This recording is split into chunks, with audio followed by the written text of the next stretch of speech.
अस्सलाम वालेकुम व्यूअर्स, कैसे हैं सब खैरियत से? आज की वीडियो में हम क्वांटिटी डिस्काउंट मॉडल और मैन्युफैक्चरिंग क्वांटिटी मॉडल को सॉफ्टवेयर पे सॉल्व करना सीखेंगे। मैनुअली सॉल्व करना तो हम पिछले लेक्चर्स में सीख चुके हैं। तो क्योंकि मैंने पिछले लेक्चर्स में मैंने बताया था कि ये सारी चीज़ें हैं जो कि हम मैनुअल कैलकुलेशन कर रहे हैं, इसको हम सॉफ्टवेयर पे भी करेंगे, ठीक है ना? तो आज के वीडियो के अंदर मैं आपको थोड़ा समझाने की कोशिश करूँगा कि सॉफ्टवेयर के ऊपर डिफरेंट प्राइस रेंजेस अगर हमें गिवन हो तो उसके आंसर्स कैसे निकाले जाते हैं। इसके अलावा जो मैन्युफैक्चरिंग क्वांटिटी मॉडल है उसके आंसर्स को कैसे निकाले जाते हैं।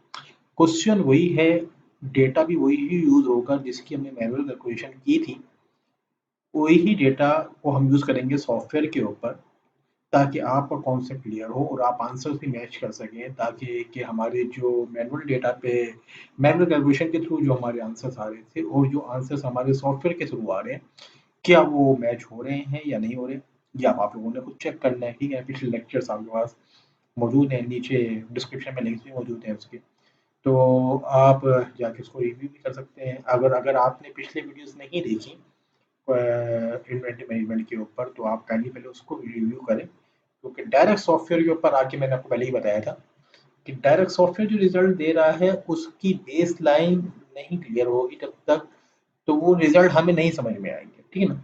तो बेस लाइन मैंने वहाँ पे क्लियर की थी कि बेसिकली इकोनॉमिक मॉडल्स कहते क्या हैं, इनकी इंटरप्रिटेशन क्या होती है, कैसे इम्प्लीमेंट होते हैं और क्या किस तरीके से इनके थ्रू इन्वेंटरी और सप्लाई चेन के डिसीजन लिए जा सकते हैं, ठीक है ना? तो बेस लाइन मैंने वहाँ क्लियर की थी। यहाँ पे सिर्फ मैं सॉफ्टवेयर के ऊपर रन करना बताऊंगा कि आप जो आंसर्स निकालना मैनुअल सीख चुके हैं उसको सॉफ्टवेयर के ऊपर हम कैसे कैलकुलेट करेंगे, ठीक है ना?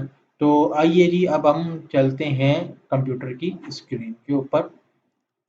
अच्छा जी, अब हम आ गए हैं कंप्यूटर की स्क्रीन के ऊपर और यहाँ पे ये सॉफ्टवेयर मेरे पास ओपन है, जिसको हम QM फॉर विंडोज़ कहते हैं, ठीक है ना? तो इसी के ऊपर ही हम इसको सॉल्व करेंगे, ठीक है ना? इस सॉफ्टवेयर के बारे में ओवरव्यू में पहले भी दे चुका हूँ। ये फ्री सॉफ्टवेयर है, फ्री ऑफ कॉस्ट अवेलेबल है इंटरनेट के ऊपर, तो आप इसको डाउनलोड करें और आप खुद भी इसकी प्रैक्टिस इजीली आप कर सकते हैं, ठीक है ना?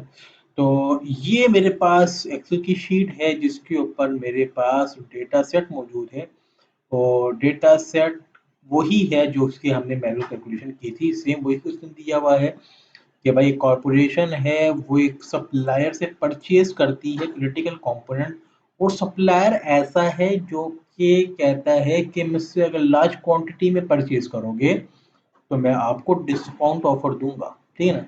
अब जो डेटा है वो डेटा ये कह रहा है कि जो डिमांड है जो आइटम की, मैं इसका थोड़ा साइज बड़ा कर देता हूँ ताकि आपको क्लियरली ये नजर आए, ठीक है जी, ताकि हमें क्लियर हो जाए, ठीक है ना? तो क्वेश्चन ये वही है, इसकी मैनुअल कैलकुलेशन हम कर चुके हैं सेम क्वेश्चन की। तो अब ये है कि जो आइटम परचेज किया जा रहा है उसकी जो डिमांड है वो 1000 यूनिट है। जब ऑर्डर किया जाता है तो ऑर्डरिंग कॉस्ट जो है 20 पर ऑर्डर है, और जब जब मंगा के इसको वेयर हाउस में रखते हैं तो 25% होल्डिंग कॉस्ट अप्लाई करते हैं। प्राइस स्केड्यूल दे रहा है नीचे, ये प्राइस ब्रेकअप ये है, ये समराइज डेटा जो ऊपर दिया हुआ है इसको समराइज कर दिए यहाँ पर। प्राइस ब्रेकअप दे रहा है कि 1 से लेकर 200 यूनिट तक परचेज करेंगे तो एक यूनिट पड़ेगा $5 का, और प्राइस ये जो है ये डॉलर के अंदर है ताकि हमें समझ में आ जाए, ठीक है? और 201 से लेके 500 यूनिट तक परचेज करेंगे तो एक यूनिट पड़ेगा $4.5 का, और 501 से ऊपर भी जितने भी परचेज करेंगे वो पड़ेगा हमें $4 का, यानी कि क्वांटिटी ऊपर जा रही है तो प्राइस नीचे आ रहा है। अब बेसिक ईओक्यू जो कि हम मैनुअल भी सॉल्व कर चुके हैं, सॉफ्टवेयर पे भी सॉल्व कर चुके हैं, उसकी लिमिटेशन ये है कि वो प्राइस को कांस्टेंट रखता है, वो प्राइस को चेंज नहीं करता। लेकिन ऐसी सिचुएशन के अंदर हम प्राइस की इंटरप्रिटेशन, हमें अब यहाँ पे दो चीज़ें चाहिए होती हैं कि हम कितना ऑर्डर करें और कौन से रेट पे ऑर्डर करें, यानी कि 3 रेट दे दी ना सप्लायर ने हमें, तो कितना ऑर्डर करें और कौन से रेट पे ऑर्डर करें। तो ये अब सॉफ्टवेयर से पूछेंगे, मैनुअल तो हम इसकी एक लंबी कैलकुलेशन है वो मैं आपको करना सिखा चुका हूँ। अब हम सॉफ्टवेयर से पूछेंगे कि हमें क्या डिसीजन यहाँ पर लेना चाहिए, ठीक है ना? तो सॉफ्टवेयर पे आते हैं जी। तो सॉफ्टवेयर पे आते हैं और सॉफ्टवेयर से पूछते हैं कि ये क्या हमें बताता है। अब सॉफ्टवेयर पे देखिए, देख लीजिए यहाँ पे बहुत सारे इसमें मॉडल्स हैं, यहाँ पे हम इन्वेंटरी मॉडल हमने खोल लिए इन्वेंटरी के। अब यहाँ पे basic economic order quantity model है सबसे टॉप पे, और ये हम ऑलरेडी सॉल्व कर चुके हैं। प्रोडक्शन क्वांटिटी मॉडल है, इसके बाद हम सॉल्व करेंगे। बैक ऑर्डर क्वांटिटी मॉडल ये हमने पढ़ा नहीं है, ठीक है ना। क्वांटिटी डिस्काउंट मॉडल हम यहाँ से सिलेक्ट करेंगे और ये हम सिलेक्ट कर लें। अच्छा जी, ऊपर टाइटल मांग रहा है, टाइटल हम कुछ भी दे देते हैं, क्वांटिटी डिस्काउंट मॉडल दे देते हैं, क्वांटिटी डिस्काउंट मॉडल, हमने इसका टाइटल दे दिया। अब नीचे वो मुझसे ये पूछ रहा है कि जी प्राइस रेंजेस आपके पास हैं कितनी? तो अगर मैं डेटा में देखता हूँ तो कितनी प्राइसेस है मेरे पास? 3 प्राइसेस हैं। तो मैं यहाँ पर भी इसको 3 कर दूँगा, 3 प्राइस रेंज है मेरे पास, ठीक है जी। तो इसको मैं रेंज के नाम कैसे देने हैं, यहाँ पे एबीसीडी करके देने हैं, रेंज 1, रेंज 2, रेंज 3 करके देने हैं, ये आपके ऊपर डिपेंड करता है, कुछ भी आप दे दें, ठीक है ना। तो यहाँ से हमने इसको कर दिया, ठीक है जी। तो प्राइस रेंजेस दे रहा है ये हमें, और यहाँ पे मुझसे डेटा पूछ रहा है, ठीक है ना। डिमांड रेट कितना है, यानी कि टोटल डिमांड कितनी है, सब ऑर्डरिंग कॉस्ट कितनी है, होल्डिंग कॉस्ट कितनी है, और प्राइस रेंज लोअर, अपर, और उसके बाद प्राइस पूछ रहा है। तो डेटा जो है हमने यहाँ पे इसी तरीके से रेंज किया हुआ है जिस तरीके से सॉफ्टवेयर में हमसे पूछ रहा है, ठीक है ना। तो मैं यहाँ पे क्या करता हूँ, मैं यहाँ से सिंपली इसको एक्सेल की शीट से मैं इसको उठा के कॉपी करता हूँ और सॉफ्टवेयर के ऊपर ले जाके मैं इसको पेस्ट कर देता हूँ, ठीक है ना। तो ये मेरे पास ऑलरेडी डेटा आ गया। इसी तरीके से मैं ये डेटा भी यहाँ से कॉपी करता हूँ और सॉफ्टवेयर के ऊपर ले जाके मैं इसको पेस्ट कर देता हूँ, ठीक है ना। तो अब हुआ ये है कि ये जो डिमांड है ये 1000 यूनिट की है, ऑर्डरिंग कॉस्ट 20 की है, होल्डिंग कॉस्ट 25% है, और ये प्राइस रेंज है, लोअर 1 और अपर 200, प्राइस होगी 5, लोअर 200 1, अपर 500, प्राइस होगी 4.5, लोअर 501, अपर अपर अनलिमिटेड, और प्राइस होगी 4, ठीक है ना। 30 प्राइस है और 30 प्राइस रेंज है, ठीक है ना। तो ये है हमारे पास, ठीक है ना। ये डेटा हमने कंप्लीटली अब सॉफ्टवेयर पे एंटर कर दिया है, इसको आपने इग्नोर कर देना है, यहाँ पे कोई वैल्यूज नहीं आती, ठीक है ना। और अब हम इसके ऊपर यहाँ पे सॉल्व पे क्लिक करेंगे, देखते हैं कि हमें क्या आंसर देता है। ओके जी, ऑर्डर क्वांटिटी आ गई है, ये रिजल्ट आ गए हैं जी हमारे पास, ये QM for window data result, order quantity आई है। इसने बोला है कि 501 यूनिट्स अब हम ऑर्डर करेंगे, मैक्सिमम इन्वेंट्री भी इतनी होगी, एवरेज इन्वेंट्री इसका हाफ यानी कि 250.5 यूनिट्स की होगी। नंबर ऑफ ऑर्डर्स 2 बनेंगे, एनुअल सेटअप कॉस्ट 39.92 बनेगी, होल्डिंग कॉस्ट 250। अब यहाँ पे होल्डिंग और ऑर्डरिंग बराबर नहीं आएगी, ये क्यों नहीं आ रही, इसकी लॉजिक मैं ऑलरेडी आपको बता चुका हूँ पिछली वीडियो में। तो मैं, अगर आपने नहीं देखा मेरा पिछला लेक्चर तो आप उसको काइंडली रिव्यू कर लें वहाँ जाके। ये मैंने बताया था कि बेसिक ईओक्यू में दोनों बराबर आएंगे, क्वांटिटी डिस्काउंट के अंदर हम क्योंकि ईओक्यू की बात नहीं मान रहे, हम तो सप्लायर की बात मान रहे हैं कि वो हमें डिस्काउंट दे रहा है, तो हम यहाँ पे ये बैलेंस नहीं होगा, ठीक है ना। तो यूनिट कॉस्ट आ गई और ये हमारे पास टोटल कॉस्ट आ गई 4290.42, ठीक है। तो ये हमारे पास टोटल इन्वेंट्री कॉस्ट यहाँ पे हमारे पास आ गई, ठीक है ना। यहाँ पे सॉल्यूशन के अंदर हम जाते हैं तो ये हमारे पास इन्वेंट्री रिजल्ट आ गया, ठीक है जी। तो ये तो है हमारे पास क्वांटिटी डिस्काउंट मॉडल है, ठीक है जी, और ये इसके रिजल्ट्स आ गए, ठीक है जी। अब हम सॉल्व करते हैं जी प्रोडक्शन क्वांटिटी मॉडल। तो ये आ गया हमारे पास एक सिचुएशन है प्रोडक्शन क्वांटिटी मॉडल। अच्छा, ये भी वही सिचुएशन है जो कि हमने वहां पर सॉल्व की थी अपने पिछले लेक्चर के अंदर, ठीक है जी। तो ये है हमारे पास सिचुएशन। तो अब यहाँ पर हम सॉफ्टवेयर को ओपन करते हैं और यहाँ से हम सिलेक्ट करेंगे प्रोडक्शन क्वांटिटी मॉडल, ठीक है ना। तो ये कह रहा है कि आपने पिछले रिजल्ट को सेव करना, मैं कह रहा हूँ नहीं करना, ठीक है ना। तो प्रोडक्शन मॉडल, इसको हम स्मॉल फॉर्म में ईएमक्यू लिख देते हैं, टाइटल पूछ रहा है, ये आ गया। अच्छा जी, ऑर्डर क्वांटिटी 0, अगर आपको पहले से कोई ऑर्डर क्वांटिटी देनी है तो इसको हम अपनी तरफ से नहीं एंटर करेंगे। ये जो डेटा है ये हमने एज इट इज यहाँ से उठाना है और कॉपी करके यहाँ पे हमने पेस्ट कर देना है।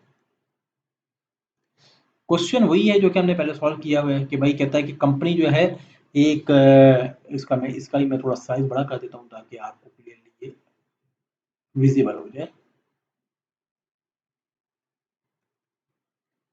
ठीक है जी। तो अब यहाँ पर ये हो गया कि ये कहता है कि जी कंपनी जो है एक क्रिटिकल कंपोनेंट बनाती है इंटरनली। जो कंपोनेंट कंपनी बना रही है उसकी डिमांड जो है वो दे रहा है 18,000 यूनिट्स है, और जो सेटअप कॉस्ट है, जब भी मशीन उसको बनाना स्टार्ट करती है, बन हुई भी मशीन जब स्टार्ट होती है तो उसके ऊपर $100 की सेटअप कॉस्ट आती है। होल्डिंग रेट 25% है। मैनेजर ने ये एस्टिमेट किया है कि एक यूनिट हमें 120 का पड़ता है बनने के बाद। ये बताया जा रहा है कि प्लांट ऑपरेट होता है 360 दिन। इस पूरे डेटा को हमने समराइज कर दिया। यहाँ पे डिमांड जो है 18,000 यूनिट है, सेटअप कॉस्ट 100 है, होल्डिंग रेट जो है 25% है, प्रोडक्शन रेट जो है वो 200 यूनिट है। प्रोडक्शन रेट 200 यूनिट ये ऊपर बता रहा था हमें daily production rate. Production rate 200 unit का मैंने मतलब आपको पहले भी बताया था कि जिस मशीन के ऊपर ये कंपोनेंट बन रहा है उसकी कैपेसिटी इतनी है कि एक दिन के अंदर 200 यूनिट की प्रोडक्शन वो करके दे सकता है। डेज जो है वो पूरे साल के अंदर 360 है, ठीक है ना। 360 की लॉजिक भी मैंने बताई थी कि 360 कैसे होते हैं, 365 क्यों नहीं है, 360 क्यों है, इसकी भी लॉजिक मैंने बताई थी पहले, ठीक है ना। तो अगर आपने पिछला लेक्चर नहीं देखा तो वो आप रिव्यू वहाँ से आप कर लें, ठीक है ना। इसका भी मैं थोड़ा साइज बड़ा कर देता हूँ ताकि आपको क्लियरली ये विजिबल हो जाए, ठीक है ना। तो मैं यहाँ से डेटा कॉपी करता हूँ, कंट्रोल सी, सॉफ्टवेयर पे आता हूँ जी, कंट्रोल वी ऑलरेडी मैं यहाँ पे पेस्ट कर चुका हूँ। अब मैं इसको सॉल्व करता हूँ। ओके जी, ये आ गया हमारे पास optimum production quantity 400 unit, maximum level inventory 3000 तक जाएगी, एवरेज इन्वेंट्री 150 तक। प्रोडक्शन में पूरे साल के अंदर 545 बनेंगे। एनुअल सेटअप कॉस्ट होगी 4500, एनुअल होल्डिंग कॉस्ट भी होगी 4500। ये दोनों बैलेंस होने चाहिए, ठीक है ना। और टोटल होल्डिंग कॉस्ट और ऑर्डरिंग कॉस्ट को सेटअप कॉस्ट को ऐड करके 9000 बनेगी। और total cost including unit cost ये आ जाएगी इतनी, ठीक है ना। तो और अब ये है सिचुएशन, यूनिट की कॉस्ट खाली निकाली हुई है यहाँ पे 2,21,60,000, ठीक है ना। और ये 21,59,000 जो है यहाँ पर टोटल कॉस्ट निकाली हुई इंक्लूडिंग यूनिट्स, ठीक है ना। और ये हमारे पास डेटा है और ये हमारे पास रिजल्ट्स है, ठीक है ना। अच्छा जी, अब सिचुएशन ये है कि यहाँ पे सॉल्यूशन पे क्लिक करते हैं, यहाँ पे जाते हैं कॉस्ट कर्व के ऊपर। ये कॉस्ट कर्व आ गया जो कि मैंने आपको पहले ही बताया था, ये टोटल कॉस्ट का कर्व है। एक टाइम पीरियड के ऊपर ये ऊपर से नीचे आ रहा है, नीचे आते आते एक मिनिमम लेवल के ऊपर आया, इसके बाद ये दोबारा बढ़ना शुरू हो गया, ठीक है ना। जिस लेवल के ऊपर ये मिनिमम पे आया यही हमारा ऑप्टिमम प्रोडक्शन क्वांटिटी है और ये 400 के ऊपर मिनिमम हुआ है, ठीक है ना। इसके बाद ये बढ़ना शुरू हो गया, ठीक है ना। और ये हमारे पास है सेटअप कॉस्ट का कर्व और ये जिस हमारे पास होल्डिंग कॉस्ट का कर्व है। जिस पॉइंट पे ये दोनों इंटरसेक्ट करेंगे वही हमारा ऑप्टिमम प्रोडक्शन क्वांटिटी होगा और टोटल कॉस्ट मिनिमाइज भी इसी पॉइंट पे हो रही होगी। तो यही वजह है कि हमारे पास जिस पॉइंट पे 400 के ऊपर यानी कि ये दोनों इंटरसेक्ट कर रहे हैं, यानी कि ये भी और ये दोनों बराबर है, ठीक है ना। तो इसका मतलब ये है कि ये दोनों, और हम इन्वेंटरी रिजल्ट के ऊपर जाते हैं तो 400 के ऊपर सेटअप कॉस्ट और एनुअल होल्डिंग कॉस्ट दोनों क्या है, बराबर है, 4500, ठीक है ना। तो ये है हमारे पास तरीक़ेकार कि किस तरीके से हम सॉफ्टवेयर के ऊपर हम निकाल सकते हैं प्रोडक्शन क्वांटिटी मॉडल, ठीक है जी। तो उम्मीद है आपको चीज़ें समझ में आ रही होंगी। मेरी आपसे रिकमेंडेशन ये है कि आप इस सॉफ्टवेयर को डाउनलोड करें और आपके पास क्वेश्चंस मौजूद हैं, मेरे पास पिछले वीडियोस के अंदर आपके पास डेटा मौजूद है। आप इस डेटा को खुद से एंटर करें और आप प्रैक्टिस करें, ठीक है ना, कि किस तरीके से सॉफ्टवेयर के ऊपर ये चीज़ें हम सॉल्व कर सकते हैं, ठीक है ना। फार्मूलाज मौजूद हैं, फार्मूलाज के थ्रू भी चीज़ें सॉल्व होती हैं, ठीक है ना। और सॉफ्टवेयर के पीछे भी फार्मूलाज ही लगे हुए हैं। तो सॉफ्टवेयर को उन्हीं फार्मूलाज के थ्रू सॉल्व कर रहा है, लेकिन जो है हमारे पास जब सॉफ्टवेयर मौजूद है तो हम उसके थ्रू भी समझने की कोशिश करेंगे कि यार ये सॉफ्टवेयर कैसे कैलकुलेट करता है, क्योंकि इंडस्ट्री के अंदर सॉफ्टवेयर ही इस्तेमाल हो रहे हैं ना। इंडस्ट्री के अंदर जाके हम वेयर हाउस के अंदर बैठे हुए हम मैनुअल कैलकुलेशन तो नहीं करेंगे, वहाँ पे हम बैठ के ऑर्डर क्वांटिटी तो नहीं निकाल रहे होंगे। हमें तो सिस्टम चाहिए भाई, सिस्टम हमें बताए कि किस तरीके से हमें ऑर्डर डिसीजन लेने चाहिए, मिनिमम लेवल ऑफ इन्वेंट्री कैसे निकलेगा, रीऑर्डरिंग पॉइंट कैसे निकलेगा, कितनी इन्वेंट कौन से कंपोनेंट की कितनी इन्वेंट्री मुझे रखनी है। तो वो तो नहीं, हम मैनुअल तो बैठ के नहीं देखते रहेंगे ना। तो उसे सिस्टम एक इतना एफिशिएंट मेरे पास सिस्टम होना चाहिए, इतना एफिशिएंट मेरे पास सॉफ्टवेयर होना चाहिए कि वो मुझे बताए सारी चीज़ें। अब तो इससे एडवांस चीज़ें आ गई हैं, ठीक है ना। तो वो भी इंशाल्लाह हम आगे चल के डिस्कस करेंगे। मैं भी इंशाल्लाह आगे चल के एडवांस जो है टॉपिक के ऊपर भी मैं इंशाल्लाह वीडियोस अपलोड करूँगा, ठीक है ना। अच्छा, ये इन्वेंटरी का चैप्टर हमारा यहाँ पे कंप्लीट होता है। अब जो हमारा पूरा नया चैप्टर स्टार्ट होगा लीनियर प्रोग्रामिंग के ऊपर होगा, या फिर मैं देखूँगा प्रोजेक्ट मैनेजमेंट, लीनियर प्रोग्रामिंग या प्रोजेक्ट मैनेजमेंट के किसी एक चैप्टर को हम स्टार्ट करेंगे इंशाल्लाह।